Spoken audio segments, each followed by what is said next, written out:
Hello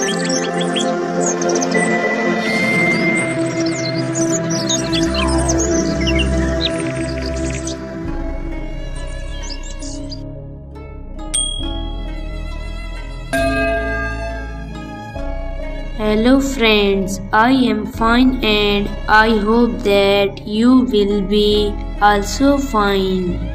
Today's story topic is Mehdi Hassan. Please put on the nice comment, press bell icon and first of all you subscribe my channel so that you will receive my video easily. Thank you friend. Friends, Hassan was born on 18 July 1927 in a village called Luna near Madnawa in district British India into a family of traditional musicians. He claimed to be a 16th generation of hereditary musician hailing from the Kalamant clan of musicians.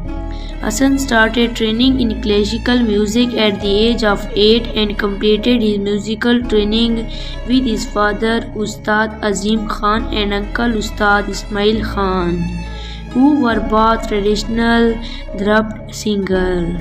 Hassan started performing at the young age and by the time he was 18 years old, Hassan is said to have matured to the classical singing form of dhrupad, dadra, tumri and khayal and started performing at Loyal Court with his brother Ghulam Qadir. Hassan started his career primarily as a tumri exponent.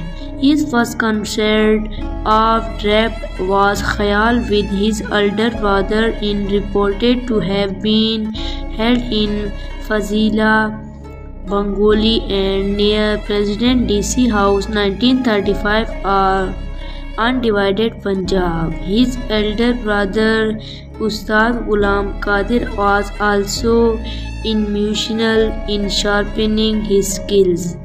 After the partition of India in 1947, the 20-year-old Hassan and his family migrated to Pakistan, carrying little them by way of material belonging. The family proceeded to his parental aunt house, who lived in a village, Chak number 19 near Chikwanti. They suffered severe financial hardship in their new country. Hassan initially started working in nearby in a cycle shop, Mughal Cycle House, and later became a car and diesel tractor machine. Despite the financial hardship, he kept up his singing practice on a daily basis. So dear friends, how you like my video? Tell me in comment box. God bless you. So friend, bye. We will meet in the next video. Allah Hafiz.